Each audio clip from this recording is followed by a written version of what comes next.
Mr. President, I've come to the floor to speak in support of the Postal Service Reform Act, which is now pending before the Senate.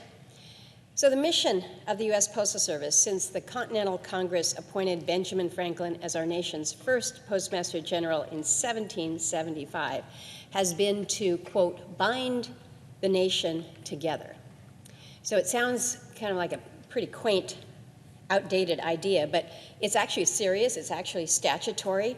39 U.S.C. tasks the Postal Service with binding our nation together by delivering all of our mail to every American promptly, reliably, and efficiently, no matter where we live. The Postal Service Reform Act will improve the agency's ability to meet that requirement, including in large, geographically remote places like Alaska, where it certainly has a significant impact on our lives. We count on the Postal Service to deliver not only the letters and the magazines and the bills, but also necessities of life, food, medicine, business inventory, spare parts. Just about anything you could possibly think of for daily life comes to us in Alaska through the mail service. The Postal Service is unique in its universal service obligation, and the fact that it delivers both mail and packages to Americans in every community, whether you live in Key West, Florida, or Utqiagvik, Alaska. No other federal agency or commercial enterprise does this. But it's becoming more and more difficult for the Postal Service to accomplish the swift completion of their appointed rounds, as we recall. And believe me, I certainly hear about the Postal Service's decreasing ability to provide its services promptly, reliably, and efficiently. I hear from it as soon as I get off the airplane, when I get back home. I hear from individuals all over the state telling me the concerns that they have about mail that is late or perhaps not delivered at all. Our phone rings in our offices around the state because a small post office has been closed for a period of days because the postmaster has left. There's no replacement available. I hear about the long lines to pick up mail, the long lines to just even buy a stamp in some of our smaller communities that get inundated by tourists in the summer. So we hear the strains on our Postal Service. Despite postal workers' dedication, the fact of the matter is the agency is in trouble and it needs the reforms that are contained in the bill that's pending before us. While many Americans believe the Postal Service is supported by the American taxpayer, that's not the case. Congress only reimburses it for mailing audiobooks to the blind and ballots to overseas voters. That's it. The Postal Service has to meet its payroll and fund retiree health benefits, maintain its facilities, equipment, and vehicles, deliver the mail to its destination on time with its own revenue from the sale of postage. But their financial instability is making those responsibilities harder and harder to fulfill. So, we're debating this legislation on the floor today to give the Postal Service the tools that it needs to be successful and fulfill its essential mission and to hold the USPS accountable for improved performance, because we all want to see that. So this legislation that we will hopefully vote on later today, not without controversy. Reform legislation is never without controversy, but that's why I appreciate the opportunity to outline what I think are some of the positive provisions. Importantly, the bill increases the Postal Service's accountability for on-time delivery and requires greater transparency in achieving the goal. The bill requires that mail delivery not only be prompt and economical, but also consistent and reliable and provided in a manner that increases operational efficiency. It requires the USPS to develop a new searchable public performance dashboard that's updated weekly, so both Congress and the public can keep a close eye on whether or not they're living up to our expectations.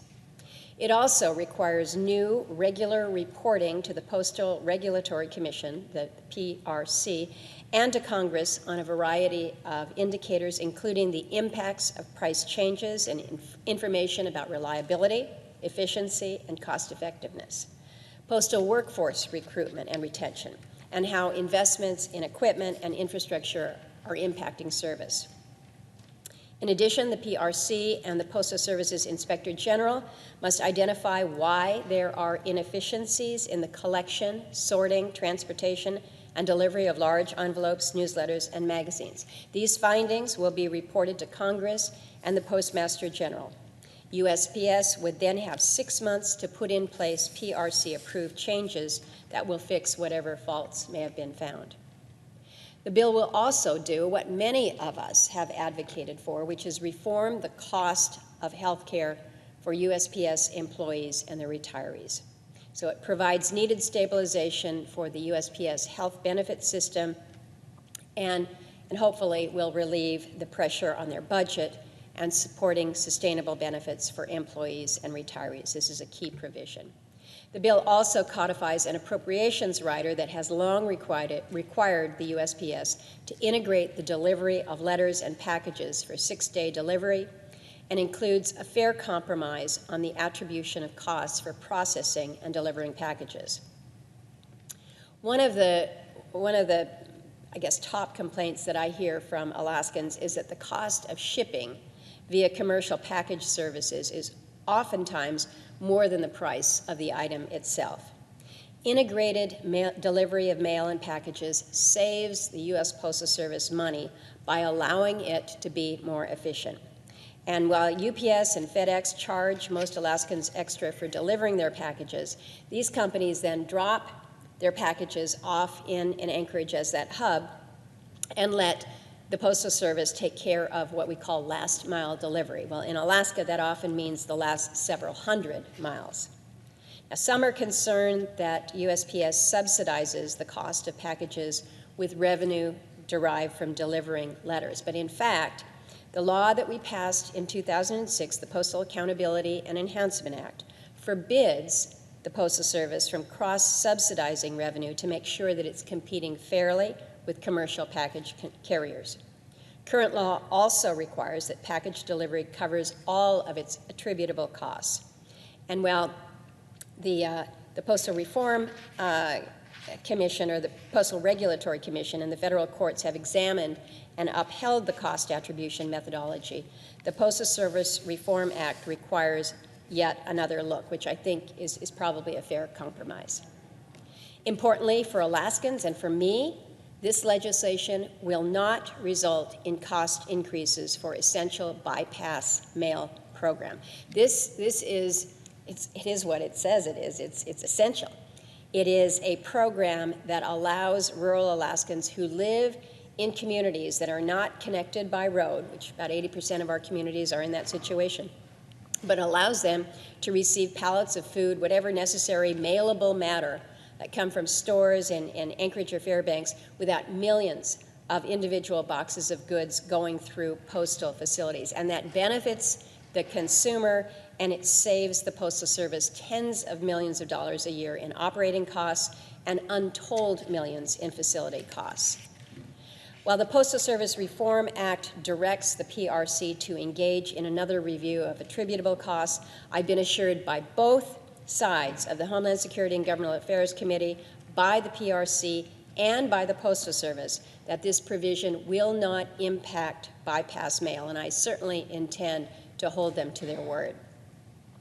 Another concern that I want to address is over this bill allowing USPS to partner with state, local, and tribal governments to provide non-postal services. Now, I understand where this comes from, but this legislation specifically requires that any non-postal services must cover their own costs without any degradation to regular postal services. So, in my view, if the U.S. Postal Service can help deliver additional services to the American public under these two caveats, then they should be allowed to do so.